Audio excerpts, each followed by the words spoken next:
చిన్న ప్రార్థన చేసుకుందామండి. దయమడివైన తండ్రి, కృప కలిగిన దేవ, ఈ ఉదయకాల సమయముందు మీ పరిశుద్ధమైనటువంటి సన్నిధిలోనికి మేము వచ్చి మీ వాక్యమును ధ్యానించవలని ఆశించుచుండగా మా హృదయాంతరంగంలో మీ యొక్క వెలుగును కలిగించండి.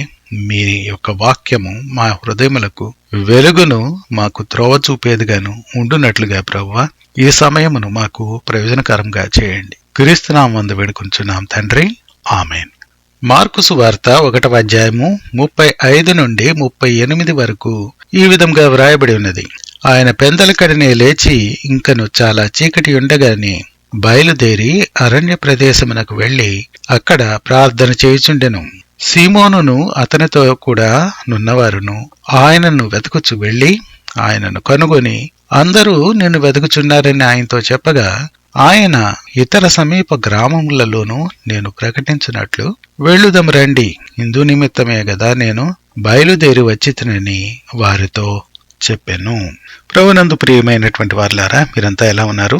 దేవుని కృపను బట్టి, మీ యొక్క ప్రార్థనలను బట్టి నేను బాగానే ఉన్నాను. మీరంతా కూడా ప్రభువునందు దినదినాభివృద్ధి చెందుతున్నారని ఆశిస్తున్నాను. ఇప్పుడు మనం చదువుకున్నటువంటి యొక్క వాక్య భాగమును అనేక సార్లు మనం చదివి ఉంటాము. అయితే దీనిలో వ్రాయబడినటువంటి అంశములను మన బ్రతుకులోనికి తీసుకుని మన యొక్క అనుదిన చర్యగా దానిని ఎంతమంది మరల్చుకున్నామో నాకైతే తెలియదు. అయితే ఈ దినమందు ఈ వాక్యమును చదవవలనని, దీని గురించి కొంత ధ్యానించవలనని నేను ఆశిస్తూ ఉన్నాను. మొదటగా ఈ వాక్య భాగంలో ప్రభువును గురించి చెప్తూ ఉన్నారు. తర్వాత ఆయన శిష్యులైనటువంటి వారిని గురించి చెప్తూ ఉన్నారు. తర్వాత ఆయనను వెతుకుతున్నటువంటి వారిని గురించి చెప్తూ ఉన్నారు. ప్రభువుని గురించి ఏమని చెప్పబడినదంటే, ఆయన పెందలకడనే ఇంకను చాలా చీకటి ఉండగానే లేచి బయలుదేరి అరణ్య ప్రదేశమునకు వెళ్లి అక్కడ ప్రార్థన చేయుచుండెను అని చెప్పబడినది. నిద్ర లేచుట అనేటువంటిది ప్రతి ఒక్కరికి పరిచయమైనటువంటి విషయమే. చాలా మంది నిద్ర లేచేటప్పుడు చాలా బడలికగా లేస్తూ ఉంటారు. అప్పటి వరకు నిద్రపోయి విశ్రాంతి తీసుకున్నప్పటికీ వారు లేచే సమయంలో వారు లేవాలంటే కొంత బద్ధకిస్తూ ఉంటారు. కొంతమంది తెల్లవారుజాముననే లేచేటువంటి వారు, అంటే చీకటిగా ఉండగానే లేచేటువంటి వారు కొందరు ఉంటూ ఉంటారు. కొందరు కొంత సూర్యుడు ఉదయిస్తున్న సమయంలో 6 గంటలు 6:30 సమయములలో లేచేటువంటి వారు మరికొందరు ఉంటారు. ఆ తర్వాత 8 గంటలు ఆ తర్వాత లేచేటువంటి వారు మరికొంతమంది ఉంటూ ఉంటారు. ఈ విధంగా మనుషులు వివిధ సమయములలో నిద్ర లేచేటువంటి వారుగా ఉంటూ ఉంటారు. అవసరతను బట్టి కొంతమంది తెల్లవారే లేచిపోయేటువంటి వారు ఉంటూ ఉంటారు. ఒకవేళ నీవు వేరొక ప్రదేశములో, నీవున్న ప్రదేశములో కాకుండా వేరొక ప్రదేశములో పని చేయుచున్నటువంటి వాడవైనట్లయితే, ప్రతిదినము నీవు అక్కడకు వెళ్లి వచ్చేటువంటి వాడవుగా ఉన్నట్లయితే, నీవు చేయవలసినటువంటి ప్రయాణము నిమిత్తము వేకువనే లేచేటువంటి వాడవుగా ఉండవచ్చు. లేకపోతే నీకు ఏదైనా అవసరత ఉన్నట్లయితే ఆ సమయంలో, అంటే నీ అవసరతకు తగినటువంటి విధముగా నీవు ఆ సమయంలో రాత్రి సమయమైనప్పటికీ తెల్లవారైనప్పటికీ లేవవలసినటువంటి అవసరత ఉంటూ ఉంటుంది. అయితే కొంతమంది ఈ అవసరత ఏమీ లేకుండానే నిద్ర లేచేటువంటి అలవాటు కొంతమందికి ఉంటూ ఉంటుంది. వారు పెద్దవారైనప్పటికీ, యుక్త వయసులో ఉన్న వారైనప్పటికీ, ఇంకా యవనస్తులైనప్పటికీ వారు వేకుననే నిద్ర లేచేటువంటి అలవాటు కొంతమందికి ఉంటూ ఉంటుంది. చాలా మంది వేకువననే నిద్రలో లేవాలంటే చాలా బాధపడుతూ ఉంటారు. వీళ్లలో చాలా మంది సోమరిపోతులై ఉంటూ ఉంటారు. నిద్రను ఆశించేటువంటి లక్షణం ఎక్కువగా ఉంటూ ఉంటుంది. చుట్టూ ఉన్నటువంటి వాతావరణం కూడా చలిచలిగా ఉన్నట్లయితే మరింత నిద్రాసక్తులై వీళ్ళు ఉంటూ ఉంటారు. వీరికి నిద్ర లేవటమైనా, వేకువననే లేచి పనులు చేసుకోవటమైనా ఆసక్తి వీరికి ఉండదు. కొంతమంది అవసరత నిమిత్తము వేకువనే లేచేటువంటి వారు ఉంటే, మరికొంతమంది ప్రార్థన నిమిత్తమై దేవునితో గడిపేందుకు వేకువనే లేచేటువంటి వారు ఉంటూ ఉంటారు. ఇలాంటి వారిని కొంతమందిని మీరు చూచుంటారు. వీరు చాలా ఖచ్చితంగా ప్రభువును ప్రేమించటం వలన, ప్రభు ఎడల ఆయనతో గడిపేటువంటి సమయమును వారి యొక్క జీవితంలో అత్యంత ప్రధానమైనటువంటిదిగా ఎంచటం వలన వారు ప్రతిదినము ఎవరు చెప్పవలసినటువంటి అవసరం లేదు, అయితే వారే లేచి ప్రభుతో ఆ సమయమును గడపవలనని కోరేటువంటి వారుగా ఉంటూ ఉంటారు. మా యొక్క పేరెంట్స్ ఇద్దరు కూడా ఆ రకంగా ఉండటం నేను చూస్తూ ఉండేవాడిని. 4 గంటల సమయంలో, 3 గంటల సమయంలో మమ్మల్ని నిద్ర లేపి మమ్మల్ని చదువుకోమని చెప్పేవారు. అయితే అదే సమయంలో వారు ప్రార్థనకు వెళుతూ ఉండేవారు. ఈ విధంగా వారి ప్రార్థన జీవితమును మేము గమనించాము. వేకువనే లేచి ఒంటరిగా ప్రభువుతో గడిపేటువంటి ఆ యొక్క ప్రార్థన సమయమును వారు మెయింటైన్ చేసుకుంటూ ఉండేవారు. సాల్మన్ అయ్య గారిని ఒక ఆయన ఉండేవారు. ఆయన బహుదీనులైనటువంటి దైవజనులు. ఆయన తెల్లవారుజామున ప్రతి దినము అక్కడ వర్షం పడినవ్వండి, మరొకటి కానివ్వండి, పరిస్థితి ఏ విధంగా ఉన్నప్పటికీ ఆయన 4:30 ప్రాంతంలో లేచి ఒంటరిగా ప్రార్థనకు సైకిల్ వేసుకుని బయటకు వెళ్లిపోయి ప్రార్థన చేసుకుని వస్తూ ఉండేవారు.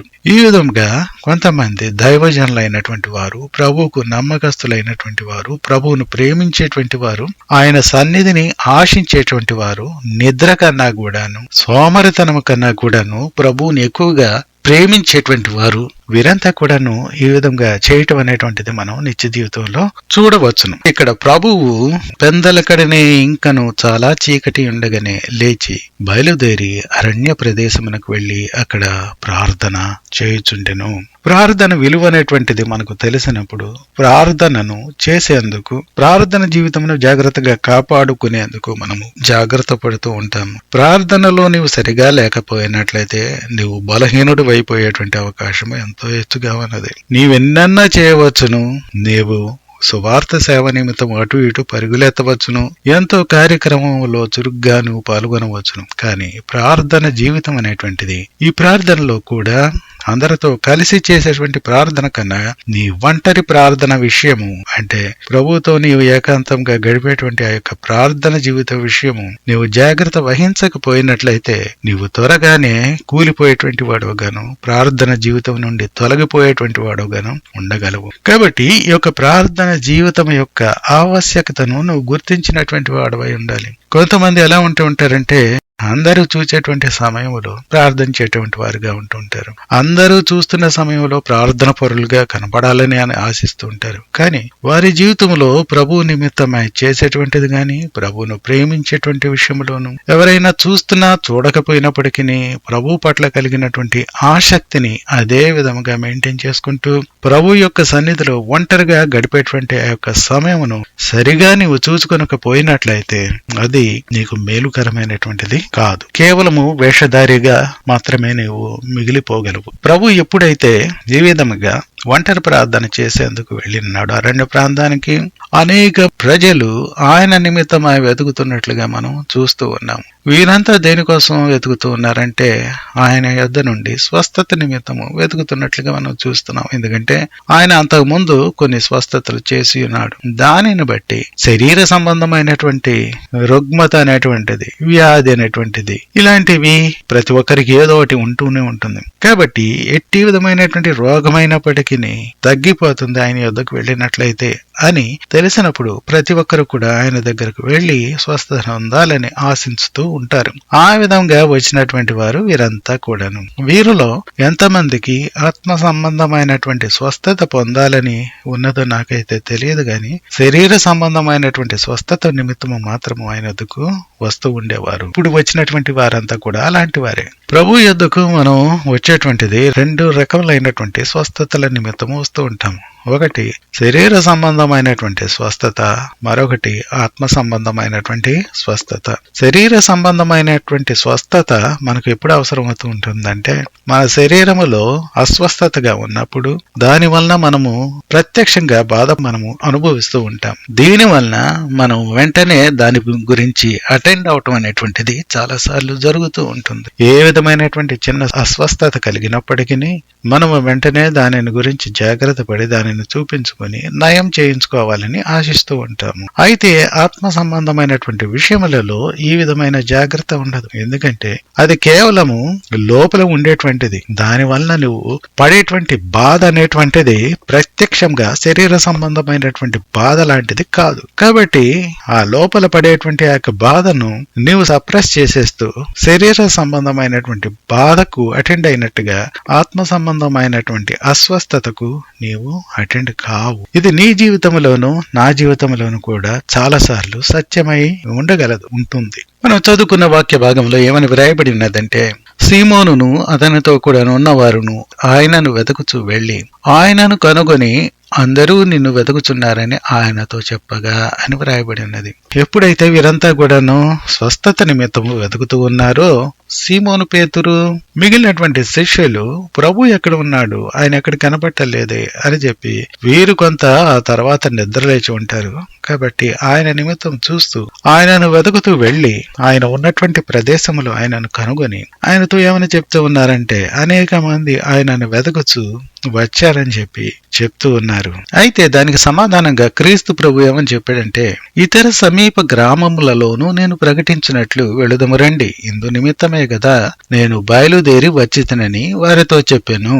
ఇక్కడ మనం చూచినట్లయితే క్రీస్తు ప్రభు ఇచ్చినటువంటి ఆ యొక్క సమాధానమును మనం చూచినప్పుడు శిష్యులు ప్రజలు వేచి ఉన్నారని స్వస్థత నిమిత్తము చెప్తూ ఉన్నారు. అయితే ప్రభు దానిని గురించి మాట్లాడకుండగా ఆయన బోధించు నిమిత్తమై వెళదము రండి అని చెప్తూ ఉన్నాడు. వాక్యమును ప్రకటించు నిమిత్తమై ఇతర గ్రామములకు వెళదాము అని చెప్తూ ఉన్నాడు. ఆ తర్వాత ఇందు నిమిత్తమే కదా నేను బయలుదేరి వచ్చితిని అని వారితో చెప్పాడు. క్రీస్తు ప్రభు ఈ లోకములోనికి వచ్చినది తండ్రి చిత్తానుసారంగా జీవిస్తూ ఆయన నామమును మహిమపరచు నిమిత్తం వచ్చాడు. దీనిలో అనేకమైనటువంటి అంశాలు ఇమిడి ఉన్నాయి. మనం చెప్పుకున్నటువంటి ఒక్క సెంటెన్స్ లో అనేకమైనటువంటి విషయాలు ఇమిడి ఉన్నాయి. దీనిలో మొట్టమొదటిది అతి ప్రాముఖ్యమైనటువంటిది ఏంటంటే క్రీస్తు ప్రభువు తన మరణ పునరుద్ధానముల వలన మనిషికి పాపము నుండి విముక్తి కలిగించుటకై వచ్చి ఉన్నాడు. ఇది ఆయన చేయవలసినటువంటి ప్రధానమైనటువంటి పని అయి ఉన్నది.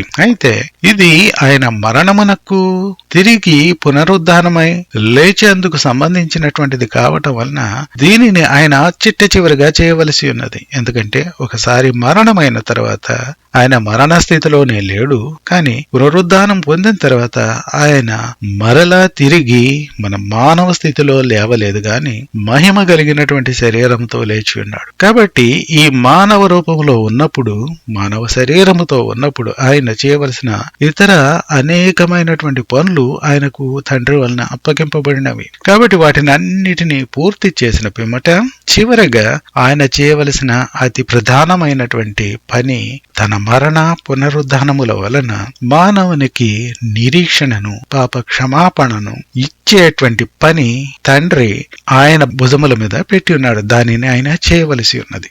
కాబట్టి ఆయన మరణ పునరుద్ధానములకు ముందుగా ఆయన చేయవలసినటువంటిది మనుషుల యొక్క శారీరకమైనటువంటి మానసికమైనటువంటి అవసరతలను తీర్చవలసి ఉన్నది. ఆయన స్వస్థపరచవలసి ఉన్నది. అనేకులను ఆయన స్వస్థపరిచి ఉన్నాడు. ఆయన లోకంలో ఉన్నప్పుడు కుంటి వారిని, గొడ్డి వారిని, అంగహీనులను వీరందరినీ కూడాను స్వస్థపరిచినట్లుగా మనం చూస్తూ ఉన్నాం. తర్వాత ఇప్పుడు చెప్తున్నట్లుగా బోధించుట అనేటువంటిది ఆయన చేయవలసినటువంటి పనులలో ఒక పని అయి ఉన్నది. మందలించుట అనేటువంటిది, గద్దించుట అనేటువంటిది కూడా ఇమిడి ఉన్నది. ఒక సమయంలో పేతురును బాగా గద్దించి ఉన్నాడు. సాతానా నా వెనుకకు పొమ్మని. ఇలాంటి గద్దింపులను గద్దించవలసి ఉన్నది. మందలించుట ఉన్నది. వారిలో వారు ఎవరు గొప్పవారని మాట్లాడుకుంటున్నటువంటి సమయంలో దాన్ని మందలించవలసి వచ్చింది. శాస్త్రులతోనూ, పరిసయ్యులతోనూ, ప్రధాన యాజకులతోనూ, ఇలాంటి వారందరితోనూ ఆయన వాదించవలసి వచ్చింది. కాబట్టి వాదించుట అనేటువంటిది కూడా ఇమిడి ఉన్నది. అద్భుతములు చేయుట అనేటువంటిది ఆయన పనులలో ఒకటిగా ఉండింది. ఆయన గాలిని, సముద్రమును గద్దింపగానే అవి నిమ్మళంగా అయిపోయినాయి. ఇలాంటి అద్భుతములు చేయుట అనేటువంటిది ఇమిడి ఉన్నది. సూచనలనిచ్చుటకు, సలహాలనిచ్చుటకు, శిక్షణనిచ్చుటకు ఆయన పంపబడి ఉన్నాడు. తన 12 మంది శిష్యులకు ఆయన ప్రత్యేకమైనటువంటి శిక్షణనిచ్చినాడు, సూచనలనిచ్చినాడు, సలహాలనిచ్చినాడు. అదే విధంగా రూపాంతర కొండ మీద తండ్రి చేత మహిమపరచబడుట అనేటువంటిది కూడా ఆయన చేయవలసినటువంటి పనులలో ఒక పనిగా ఉండినది. కాబట్టి ఆయన కొండ మీదకు వెళ్ళవలసి వచ్చినది. అక్కడ ప్రత్యేకంగా ఆయన రూపాంతరము పొంది కొందరు శిష్యులకు మాత్రమే దానిని కనుపరచవలసినటువంటి తండ్రి చిత్తం అనేటువంటిది ఒకటి ఉన్నది. దానిని నెరవేర్చవలసినటువంటి అవసరత కూడా ఆయనకు ఉండినది. ఆ తర్వాత మనుషుల చేత దూషింపబడుట అనేటువంటిది, తృణీకరింపబడుట అనేటువంటిది ఎన్నోసార్లు ఆయనకు జరిగినది. సిలువ వేయబడుటకు ముందు మాత్రం మాత్రమే కాదు గాని అంతకు మునుపు కూడాను నజరేతు నుండి ఆయన సొంత గ్రామంలోనే ఆయన తృణీకరింపబడినాడు, దూషింపబడినాడు, త్రోసివేయబడినాడు. తరువాత జాగ్రత్తతో మెలగుట అనేటువంటిది మనకు నేర్పించవలసినటువంటి అవసరతను ఆయన కొన్నిసార్లు చేసి ఉన్నాడు. ఆయన దాగి ఉండి జనులలోనికి వెళ్లిపోయాను, ఆయన తప్పించుకుని వెళ్లిపోయాను, ఇలాంటి వాటిని కొన్నిట్లు మనం ఆయన గురించి చదువుతాం. కాబట్టి కొన్ని సమయములలో అలాంటి వాటిని మనం చేయవలసినటువంటి అవసరం మన యొక్క జీవితంలో ఉంటుంటుంది. కాబట్టి ఏ సమయంలో ఎలా ఉండాలనేటువంటి దానిలో జాగ్రత్తతో మెలుగుట అనేటువంటిది కూడా ఆయన చేసి చూపించి ఉన్నాడు. రానయ్యున్నటువంటి కాలంలో జరగనయ్యున్నటువంటి అంశాలని తెలియజేయవలసినటువంటి అవసరత ఆయనకు ఉండింది. పరలోక రాజ్యం అంటే ఏంటి? పరలోక రాజ్యములో ఎవరు ఉండనై ఉన్నారు? పరలోక రాజ్యంలో ప్రవేశించాలంటే ఏ విధంగా మనం ఉండాలి? ఆ తర్వాత యుగాంతమునకు సంబంధించినటువంటి అంశములు ఏ విధంగా ఉండనై ఉన్నవి? ఇవన్నీ కూడాను ఆయన తెలియజేయవలసినటువంటి అవసరత ఉండింది. అది తెలియజేసి ఉన్నాడు. ఆ తర్వాత ఎంతో ప్రాముఖ్యమైనటువంటి బోధించిన ప్రకారము జీవించుట అనేటువంటిది, మాదిరిని కనపరచుట అనేటువంటిది, మానవునిగానే ఉంటూ పాపము లేనివాడుగా జీవించుట అనేటువంటిది ఆయన మనకు చూపించవలసినటువంటి బ్రతుకై ఉన్నది. అది ఆయన చేసి చూపించున్నాడు. మరెవ్వరికి సాధ్యం కానటువంటి దీనిని ఆయన ఒక్కడు మాత్రమే తన జీవితంలో చేసి చూపించి ఉన్నాడు. కొన్ని సమయములలో కొందరు విశ్వాసమును ఆయన పరీక్షించవలసి వచ్చినది. ఒక స్త్రీ ఆయన యొద్దకు వచ్చినప్పుడు ఆమెతో ఆయన ఏమని చెప్పాడంటే, పిల్లల రొట్టె ముక్కలు తీసి కుక్క పిల్లలకు వేయటగా సరైనటువంటిది కాదు అని చెప్పాడు. ఈ మాట ద్వారా ఆమెను పరీక్షిస్తూ ఉన్నాడు. దేవుని యొక్క చిత్తమును అంగీకరించేటువంటిదిగా ఉన్నదా, లేకపోతే దేవుడు ఇలాంటి మనిషి అయినట్లయితే, ఇలాంటి వాడైనట్లయితే నేను ఆయన యొద్దకు నేను రాను, ఆయన చిత్తం ఎలాగున్నదో నాకు అనవసరం, నన్ను ఒక రకంగాను మరి ఒకరిని ఒక రకంగాను చూచేటువంటి ఆయన ఒక ఆధిపత్యానికి నేను తల ఒగ్గను అని చెప్పేటువంటి మనిషిగా ఆమె సమాధానం చెప్పనై ఉన్నదా అని పరీక్షించాడు. ఆమె ఏమని చెప్పిందంటే, కుక్క పిల్లలు కూడా పిల్లలు పడవేసేటువంటి రొట్టె ముక్కలు తింటా ఉంటాయి కదా అని చెప్పింది. ఈ మాటలో ఆమె ఏమని తెలియజేసిందంటే, దేవుని యొక్క ఆధిపత్యమును ఆమె ఒప్పుకొని ఉన్నది, ఆమె అంగీకరించినది. అది దేవుని చిత్తం. దేవుడు సమస్తమును నిర్మించి ఉన్నవాడు. ఆయన చిత్తానుసారంగా దేనినైనను ఆయన చేయగలడు. కాబట్టి ఆయన చిత్తం ఏమై ఉంటే ఆ రకంగా జరగవలసినదే. నేను దానికి తల వంచుతాను, నేను ఆయన కృప కొరకు వేడుకుంటాను, ఆయన కృప మాత్రమే నాకు కావలసినది అని ఈ విధమైనటువంటి సమాధానమును తెలియజేసినప్పుడు ఆమెను పరీక్షించినటువంటి క్రీస్తు ప్రభు ఆమెకు ఆశించినటువంటిది అనుగ్రహించినట్లుగా మనం చూస్తూ ఉన్నాము. కాబట్టి పరీక్షించటం అనేటువంటిది కూడా ఆయన చేశాడు. విశ్వాసమును పరీక్షించినాడు. ఆ తర్వాత తండ్రి నుండి తెలుసుకున్నటువంటి విషయములను లోకమునకు తెలియజేయటనేటువంటిది ఆయన చేసినటువంటి పనులలో మరి ఒకటిగా ఉన్నది. ఈ విధంగా ఇంకొన్ని విషయములు మనం చెప్పుకొనవచ్చును. అయితే వీటన్నిటి ద్వారాను మనకు తెలిసేటువంటిది ఏంటంటే, ఆయన బ్యాలెన్స్డ్ లైఫ్ ను జీవించినట్లుగా మనం చూస్తూ ఉన్నాము. ఆయన జీవించినటువంటి ఈ యొక్క బ్యాలెన్స్డ్ లైఫ్ అనేటువంటిది తండ్రి చిత్తానుసారముగా ఇతరులకు మాదిరికరంగా ఉండునట్లుగా చూచుకుంటూ ఆయన జీవించినట్లుగా మనము చూస్తూ ఉన్నాము. ఆ తర్వాత ప్రభు చెప్పినటువంటి మాట ఏంటంటే, ఇందు నిమిత్తమే కదా నేను బయలుదేరి వచ్చితిని అని చెప్తూ ఉన్నాడు. ఇక్కడ చెప్పబడిన ఇందు నిమిత్తమే కదా అనే మాట అర్థము దేవుని చిత్తానుసారంగా ఏ సమయములో చేయవలసినది ఆ సమయములో చేయటను సూచిస్తూ ఉన్నది. కొంతమందికి దేవుని చిత్తం అనేటువంటిది ఒకటి ఉన్నదని, ఆ చిత్తానుసారంగా మనం నడవలసి ఉన్నదని, దానికి కట్టుబడి ఉన్నట్లయితే మన జీవితం అనేటువంటిది ఫలభరితంగా ఉంటుందని చెప్పి ఇలాంటి ఐడియా అనేటువంటిది వారి యొక్క మనసులో కూడా ఎన్నడూ మెదిలినట్లుగా మనం చూడం. ఎందుకంటే వారి యొక్క హృదయములో ఈ దేవుని చిత్తము అనేటువంటి ఆ యొక్క కాన్సెప్ట్ సరైనటువంటి విధముగా ఉండకపోవచ్చును. లేకపోతే ప్రభు కన్నా ఇతరమైనటువంటి వాటిని వారు ఎక్కువగా ప్రేమించేటువంటి వారుగా ఉండవచ్చును. ఏ కారణము చేతనైనా గాని ఇక్కడ ప్రభువు ఇందు నిమిత్తమే కదా అనేటువంటి మాటను వాడినటువంటి అర్థము దేవుని చిత్తానుసారంగా ఏ సమయంలో చేయవలసినది ఆ సమయంలో చేయటను సూచిస్తూ ఉన్నదని మనం గ్రహించాలి. ఎందుకంటే శిష్యులు అక్కడికి వచ్చి ఆ సమయంలో చెప్తున్నటువంటిది, ప్రజలందరూ స్వస్థత నిమిత్తమై నీ కోసం ఎదురు చూస్తున్నారని చెప్తున్నప్పుడు ప్రభు ఏమన్నా చెప్తున్నాడంటే నేను ఈ సమయంలో బోధించవలసినటువంటి అవసరత ఉన్నది. ఈ సమయము బోధించవలసినటువంటి సమయము, స్వస్థపరచవలసినటువంటి సమయము కాదు అని ఆయన తెలియజేస్తూ ఉన్నాడు. కాబట్టి ప్రతిదానికి మన జీవితంలో సమయం అనేటువంటిది ఉంటూ ఉంటుంది. అది దేవుని చిత్తానుసారంగా మనం తెలుసుకొని ఏ సమయమునకు చేయవలసినటువంటి పనిని ఆ సమయమునకు మనం చేసేటువంటి వారమై ఉండాలి. క్రీస్తు ప్రభువు తాను చేయవలసిన పనిని గురించి ఒక ప్రణాళిక కలిగి ఉన్నాడు. ఆయనకు ఒక గురి అనేటువంటిది, ఒక గమ్యం అనేటువంటిది ఉన్నది. ఆయన ముఖ్యోద్దేశం ఏమిటంటే తండ్రి చిత్తానుసారంగా నడుచుకునటం అనేటువంటిది. ఆయన ప్రణాళిక ప్రకారము ఈయన కొనసాగటం అనేటువంటిది. ఆ సమయంలో చేయవలసినది బోధించటాన్ని క్రీస్తు ప్రభు గుర్తించాడు. నీ జీవితంలోనూ నా జీవితంలోనూ మన ధ్యేయములను మనము ఎరిగినటువంటి వారంగా ఉన్నామా?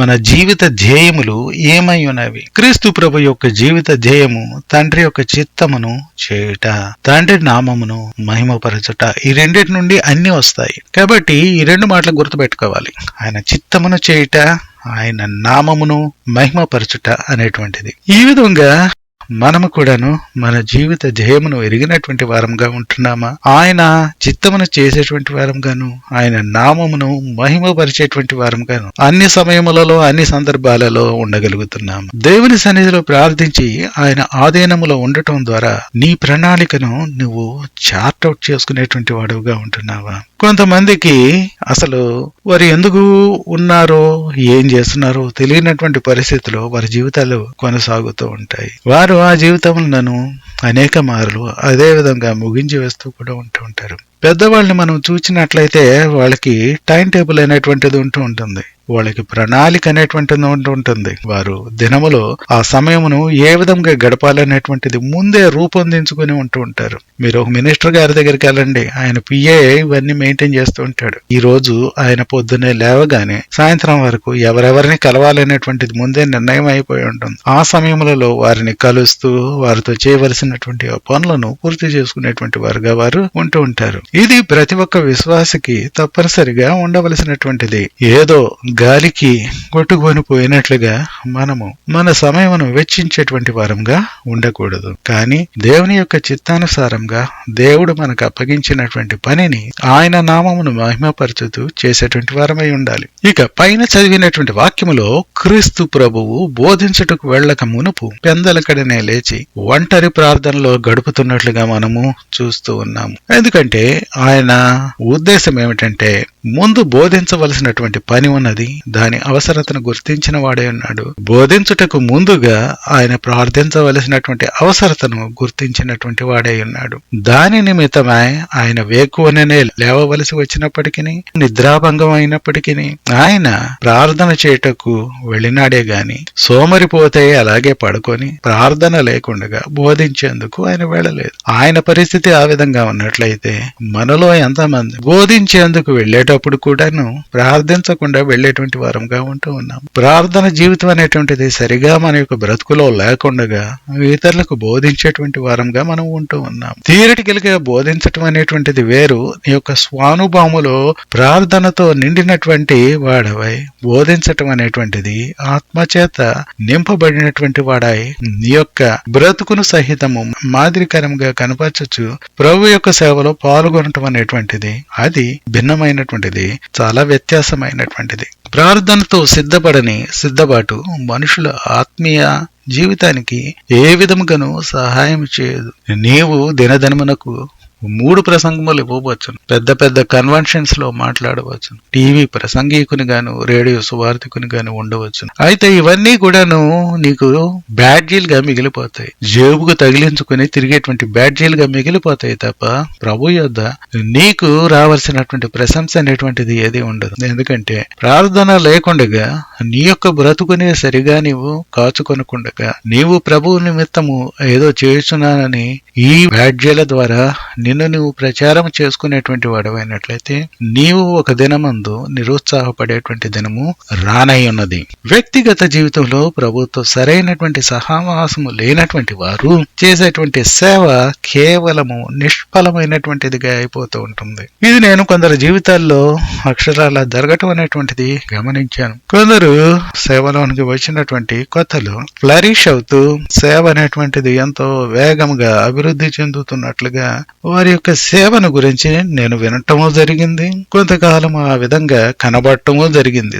అయితే వారి యొక్క జీవితంలో సడన్ గా ఏం జరిగినదో తెలియదు గాని వారిలో సరైనటువంటి సత్యం అనేటువంటిది తొలగిపోవటం నేను గమనించినప్పుడు వారి యొక్క సేవ ఆ తర్వాత ఎంతో కాలం పట్టలేదు, కుంగిపోయినటువంటిదిగా, ఒకసారి కొలాప్స్ అయిపోయినట్లుగా అయిపోయినది. కాబట్టి నీవు నీ హృదయాంతరంగంలో ఎలా ఉన్నావు? వ్యక్తిగత జీవితంలో ప్రభువుతో నడిచేటువంటి వాడుగానే ఉంటున్నావా? లేకపోయినట్లయితే ఎప్పుడో నీ యొక్క జీవితంలో జరిగినటువంటి ఆ యొక్క ప్రభువును నీవు సంధించినటువంటి ఆ 40 సంవత్సరాల క్రితం, 50 సంవత్సరాల క్రితం జరిగినటువంటి ఆ యొక్క సంఘటన మీద ఆధారపడుతూ నీవు నీ దినచర్యలో ప్రభువును ముందుగా పెట్టేటువంటి వాడుగా కాకుండా, ఆయన మీద ఆధారపడేటువంటి వాడుగా కాకుండా, ప్రార్థన జీవితమును విశ్వాస జీవితమును సరైన విధంగా కాచుకొనకుండా నీ సొంత శక్తి మీద ఆధారపడుతూ నువ్వు ఏదో ప్రకటించాలని చూచినట్లయితే అది ఫలించేటువంటిదిగా ఎన్నటికీ ఉండలేదు. పరిశుద్ధాత్మ యొక్క ఆధీనములో ఉండి చేసేటువంటి బోధలు తప్పక పనిచేస్తూ ఉంటాయి, సహాయకరంగా ఉంటుంటాయి. ఎందుకు? ప్రభుతో నీ వ్యక్తిగత జీవితంతో పాటు ప్రార్థన అనేటువంటిది తప్పనిసరిగా అవసరమై ఉన్నది. నువ్వు ప్రార్థించేటువంటి వ్యక్తి అయినట్లయితే ప్రభువుకు సన్నిహితంగా ఉంటావు, నీ బ్రతుకును సరిదిద్దుకునేటువంటి వాడుగా ఉండగలవు. ఈ సమయంలో పరిశుద్ధాత్మ నీకు సమీపంగా ఉంటాడు. కాబట్టి నువ్వు చేసేటువంటి ప్రసంగములైనప్పటికీ, చేసేటువంటి పరిచర్య అయినప్పటికీ, ఇంకేదైనప్పటికీ అది వాక్యానుసారమైనది గాను పరిశుద్ధాత్మ యొక్క ప్రోద్బలముతో కూడినటువంటిదిగా ఉంటూ ఉంటుంది. కాబట్టి అది ఇతరులకు సహాయం చేసేటువంటిదై ఉంటుంది గాని ఇతరులను క్రిందికి లాగివేసేటువంటిది గాను, నీ యొక్క సొంత మాటలకు సంబంధించినటువంటిది గాను అది ఉండనేరదు. కాబట్టి ఆ యొక్క స్థితిలో ఉండి ప్రభు సేవలో నీవు పాలు పంపులు పొందేటువంటి వాడుగా ఉంటున్నావా? లేకపోయినట్లయితే వ్యర్థమైనటువంటి నీ యొక్క మాటల చేత ప్రజలను ఏదో నవ్విస్తూ, లేకపోతే ప్రజలకు ఏదో ముచ్చటైనటువంటి కబుర్లు చెబుతూ చలామణి అయిపోయేటువంటి ప్రసంగికుడిగా నీవు ఉంటున్నావా? గమనించుకోవలసినటువంటి అవసరం వచ్చింది. క్రమశిక్షణ లేనటువంటి క్రైస్తవ జీవితం అనేటువంటిది కేవలము నిరుపయోగమైనటువంటిది. చాలా మంది జీవితాల్లో క్రమశిక్షణ అనేటువంటిది ఉండదు. వారు ఒక దాన్ని ప్రారంభిస్తారు, దానిని 1-2 రోజుల పాటు కొనసాగిస్తారు, 3వ రోజు నుండి మూల పెట్టేస్తూ ఉంటారు. దానిలో నిలిచిండే వారుగాను కొనసాగేటువంటి వారుగాను వారు ఉండరు. వారు తీసుకున్నటువంటి నిర్ణయములకు కట్టుబడినటువంటి వారుగా వారు ఉండరు. కొంచెం నిద్ర, సోమరితనం ఇలాంటి వాటికి వారు తలయొగ్గేటువంటి వారుగా ఉంటూ ఉంటారు. దినదినము ప్రభువుతో ఆయన సిలువను ఎత్తుకొని ఆయనను వెంబడించేటువంటి పరిస్థితి వారిలో ఉండదు. ఈ విధముగా నీ యొక్క జీవితం ఉన్నట్లయితే నీవు ఏ విధమైనటువంటి ప్రసంగికుడు అయినా కావచ్చు, విశ్వాసి అయినా కావచ్చు, నువ్వు ఏ చర్చికైనా వెళ్ళవచ్చు, ఎన్ని చోట్ల నువ్వు వాక్య పరిచర్య చేస్తూనే ఉండవచ్చు. కానీ త్వరలోనే అదంతా కూడాను కేవలము నిష్ప్రయోజకరమైనటువంటిదిగా అది అందరికీ తెలియనై ఉన్నటువంటి దినము రానై ఉన్నది. కాబట్టి ప్రభువును నీ హృదయాంతరంగములో ఎరిగినటువంటి వాడుగా ఉన్నావా? ఆయనను దినదినము వెతుకుతున్నటువంటి వాడుగా ఉన్నావా? పెందలకడనే లేచి ఆయన యొక్క సన్నిధిని వెతికేటువంటి వాడుగా ఉంటున్నావా? ఇది నీ జీవితములో దినదినము జరిగేటువంటి అంశముగా ఉంటున్నదా? ప్రార్థన యొక్క అవసరతను నీవు గుర్తించినటువంటి వాడుగా ఉంటున్నావా? వాక్య పరిచర్యకు ముందు ప్రార్థనతో సిద్ధపడవలసినటువంటి అవసరతను నీవు గుర్తించినటువంటి వాడుగా ఉంటున్నావా? తగిన విధముగా నీ వ్యక్తిగత జీవితమును ప్రభువులో సరిగా ఉంచుకొనగలుగుతున్నావా? నీ యొక్క జీవితములో ప్రభు చిత్తమును చేయవలనని, దానిని నెరవేర్చవలనని, ఆయన నామమును మహిమపరచవలెను అనేటువంటివి నీ యొక్క గురిగాను గమ్యముగాను ఉన్నాయా? లేకపోయినట్లయితే సోమరిపోతుగాను నిద్రాసక్తి కలిగినటువంటి వాడుగాను నీవు కొనసాగేటువంటి వాడుగా ఉంటున్నావా? నీవు చేయవలసినటువంటి పనులను నువ్వు ఎరిగినటువంటి వాడుగా ఉంటున్నావా? అంటే నీ మనసుకు సంబంధించి కాదు, ప్రార్థించి నీవు ఏమి చేయవలసి ఉన్నది, ఆ సమయంలో ఏమి చేయవలసి ఉన్నది. ఇక్కడ ప్రభువును చూచినప్పుడు మనం ఆయన చేయవలసినటువంటి స్వస్థతలు కాదు గాని ఆ సమయంలో బోధించవలసినటువంటిది సమయమని ఆయన గుర్తించున్నాడు. ఈ విధంగా నీవు సరైనటువంటి విధంగా ప్రార్థనాపూర్వకంగా నీ యొక్క నిర్ణయములను తీసుకునేటువంటి వాడివై ఉంటున్నావా? మనలను మనము పరీక్షించుకొనవలసి ఉన్నది. ఆ విధంగా పరీక్షించుకున్నట్లుగా ప్రభు మనకు సహాయం చేయనుగాక. తలలు వంచండి, చిన్న ప్రార్థన చేసుకుందాం. దయమేడమైన తండ్రి, ఉదయకాలమును మీ పరిశుద్ధమైనటువంటి సన్నిధిలోనికి మేము వచ్చి ఉన్నాము. మీరు ఈ లోకములో ఉన్నప్పుడు చూపినటువంటి మాదిరిని మేము చూస్తూ దానిని తలంచుకుంటూ దానికి తగిన విధంగా మమ్ములను మేము మలచుకునేటువంటి వారినిగా చేయండి. దేవా, మేము నిర్లక్ష్య పెట్టేటువంటి వాటిని నిర్లక్ష్య పెట్టేటువంటి వారంగా ఉండక ప్రధానమైనటువంటివి ఏవో అప్రధానమైనవి ఏవో తెలుసుకుని తగిన విధంగా ప్రార్థనాపూర్వకంగా మా జీవితంలో వాటిని చేయుటకు సంకల్పించుకునేటువంటి వారినిగా మమ్మల్ని చేయండి. తండ్రి, ఈ దినము మేము విన్నటువంటి వాక్యము మా హృదయములో ఫలించున్నట్లుగా సహాయం చేయండి. క్రీస్తు నామమున వేడుకొంచున్నాం తండ్రి, ఆమేన్.